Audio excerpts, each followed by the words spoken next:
Tuhan bagi kita yang tertulis dalam kitab Wahyu 21 ayat 1 sampai dengan ayat yang keempat. Wahyu 21 ayat 1 sampai dengan ayat yang keempat. Dengarkanlah firman Tuhan. Lalu aku melihat langit yang baru dan bumi yang baru, sebab langit yang pertama dan bumi yang pertama telah berlalu, dan laut pun tidak ada lagi. Dan aku melihat kota yang kudus, Yerusalem yang baru turun dari sorga dari Allah,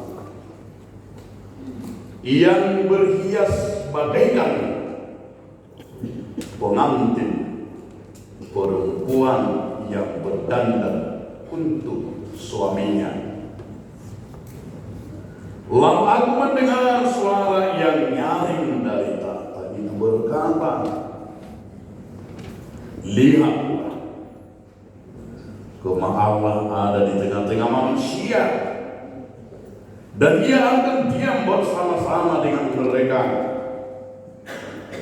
Mereka akan menjadi umat-Nya,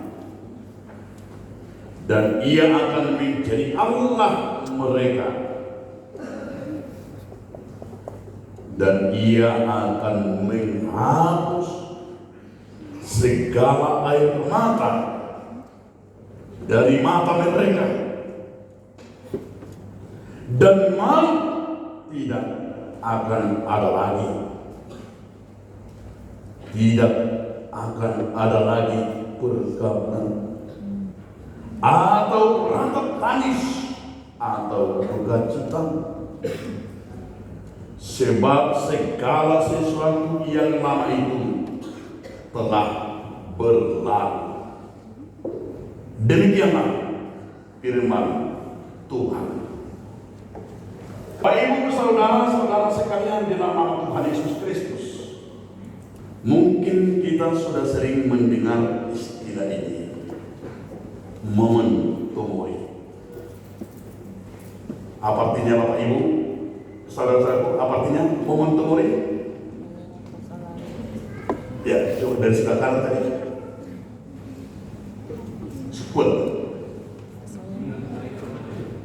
Ya, baik. Mulia teman yang manusia. Momen tumori mengingatkan kita ini, ingatlah hari kematianmu. Siapa yang sudah tahu mengingat hari kematiannya di sini? Coba tunjuk tangan. Ada yang sudah tahu mengingat hari kematiannya? Ada yang sudah tahu tanggal berapa dia mati? Ada yang tahu? Kalian tahu? Maka momen tumori itu akan mengingatkan kita, ingatlah hari kematianmu, karena kau tidak tahu kapan kau mati. Kalau Paulus menyatakan itu di 1 Tesalonika 5, karena kematian dan kedatangan Tuhan itu bagi manusia seperti pencuri tengah malam. Tidak ada yang tahu kita kapan mati. Kalau yang kita kenal tadi, naskah aturannya tanggal 2 Desember sudah bertempur. Tapi rencana Tuhan berbeda dengan rencananya. Apakah kita menghakimi? Tidak. Tapi kira-kira supaya kita mengingatkan kembali, ingatlah hari kematianmu, bukan mengingat kematian orang. Tapi kita diingatkan saudara-saudara, karena hidup kita di dunia ini hanya sementara, pas satu ini nanti ini. Itu sebabnya kita baca nanti di dalam Mazmur 90 ayat 10. Kalau sampai umur manusia itu 70 tahun, atau mungkin sampai 80 tahun, dia sakit-sakitan. Nama hagaluton, artinya dia sudah sakit-sakit, sudah harus ditata. Kenapa? Karena hidup kita di dunia ini adalah sementara. Maka Paulus sudah sedang berkata demikian, bahwa hidup ini bagiku adalah Kristus, kematian bagiku adalah keuntungan. Adakah Bapak Ibu yang berani menyatakan untuk kematian? Coba siapa yang berani? Tapi orang percaya harus berani menyatakan kematian itu adalah keuntungan. Maka Paulus menyatakan itu di dalam Filipi 3. Hidup kita ini adalah seperti mengontrak di dunia ini. Tidak ada yang kekal di dunia ini. Padi sampai 100 tahun, saudara-saudaraku, 100 tahun pertumbuhanmu sudah nggak tahu lagi, mulai dari bawah sampai atas, dan juga wajah kita sudah keriput. Artinya tidak ada yang kekal.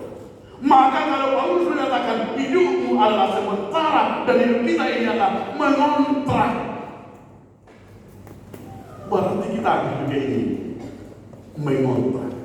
Nanti coba dibaca dalam Filipi 3 ayat 20 sampai ayat 21. Ayat hutang, kewarganegaraanmu, hutangmu, sambulungmu, apa sambulung kita? Ada hutang tak? Maksud Tuhan, ada sambulung tak?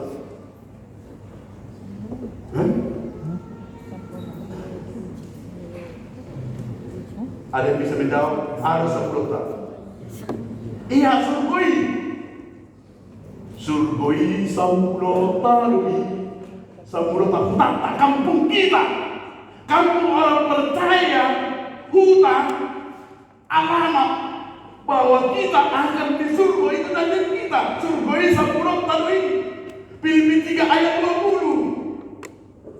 Ayat surgoi do sampulota, bukan di dunia ini. Kita hanya sementara, hanya mengontrak. Dan itu aku ada bangga seorang jemaat saya waktu saya di Papua. Dan dia kebetulan tua, sudah pensiun dia dari tua, tapi dia masih mengontrak rumah. Adalah tua yang berani bertanya sama dia, "Amang tua, amang kan sudah umur hampir 70 tahun. Apalagi di Batam ini banyak perumahan yang DP sekian, yang DP sekian. Kenapa sih Amang nggak mau beli rumah?" Tapi apa dibilang Amang ini? Karena aku merasakan Amang, tanggung jawab saya adalah menyekolahkan anak saya sampai setinggi-tingginya. Dan kebetulan anaknya semuanya disebut. Ada 4 orang. Itu sudah menjadi harta surgawi, dan saya kan tidak mau beli rumah supaya anak saya nanti ketika saya sudah meninggal tidak berebut rumah itu. Dan saya tidak mau membeli mobil, dan saya tidak membeli tanah, tapi mereka saya sekolahkan sampai S1, S2. Dan saya nanti dan istri saya bahagia, walaupun kami nanti meninggal, kami sudah menyatakan di rumah duka. Kami juga sudah menyediakan nanti, yaitu untuk hari kematian saya, supaya anak saya tidak rugi. Semuanya kami sudah sediakan, dan tidak perlu saya beli rumah, tidak perlu saya beli mobil. Karena mobil sekarang enak, tinggal klik Grab sudah datang. Kita sudah seperti Tuhan di belakang, tidak capek-capek lagi bawa mobil, menyetir mobil sendiri. Dia katakan, kenapa? Karena sementara. Karena dia tahu bahwa dia telah mengkontak di dunia ini. Tidak ada yang kekal. Dan itu juga yang kita lihat, saudara-saudara, bahwa dalam firman ini Yohanes mau mengungkapkan, Yohanes melihat wahyu dari Tuhan. Dia menerima pangkalon Dia menerima wahyu, membukakan yaitu kehidupan, dimensi sejarah kehidupan masa lalu, masa kini, dan masa yang akan datang. Dan ini yang menarik sekali, saudara-saudaraku. Kenapa begitu Yohanes mampu menerima wahyu dari Tuhan? Apakah juga saudara-saudara sudah menerima wahyu dari Tuhan? Ini juga perlu kita renungkan, saudara-saudara. Tapi justru sangat menarik bahwa Yohanes di Pulau Patmos yang merupakan sebuah penjara yang mengerikan. Kalau di Indonesia sama dengan penjara Nusa Kambangan. Siapa yang sudah pernah keluar dari Nusa Kambangan? Ada manginan? Kenapa? Justru ada. Paulus lebih daripada Nusa Kambangan. Ada di sini sudah keluar dari penjara Nusa Kambangan? Oh, puji Tuhan. Tapi artinya di Pulau Patmos itu adalah lebih daripada Nusa Kambangan, yang dipenuhi binatang-binatang liar, yang dipenuhi dengan lautan, sehingga pulau itu siapa yang berusaha keluar dari sana akan mati, dimakan oleh buaya, dimakan oleh ikan, dan lain-lain. Sama seperti Nusa Kambangan itu, belum ada satu pun yang bisa keluar dari Nusa Kambangan. Kenapa? Karena dikelilingi laut dan binatang-binatang buas. Tapi yang menarik sekali, saudara-saudaraku, di Pulau Patmos ia melihat sebuah kehidupan eskatologis yang luar biasa, seperti tema kita minggu hari ini. Coba kita Bapak Ibu semua membaca tema kita. Sudah ngantuk saya. Coba semua membacakan tema ini. Tema 1, 2, 3. Menyongsong langit dan bumi yang baru. Iya, menyongsong langit dan bumi yang baru. Yohanes berkata kepada kita, saudara-saudara, maukah kamu menyongsong langit dan bumi yang baru? Karena itu sudah merupakan kehidupan yang akan datang. Maka kalau kita lihat di ayat yang pertama itu, di sana dikatakan Allah memperbaharui umatnya dengan mendatangkan langit yang baru dan Yerusalem yang baru, surga yang baru. Karena itu menjadi kampung kita. Bukan di Depok ini kampungmu Bapak Ibu. Tapi saya harus berani, saudara-saudari berkata, kampungku, rumahku adalah di surga, di Yerusalem yang baru. Ayo kita bernyanyi dulu. Oh Yerusalem. Ya, ada main musik.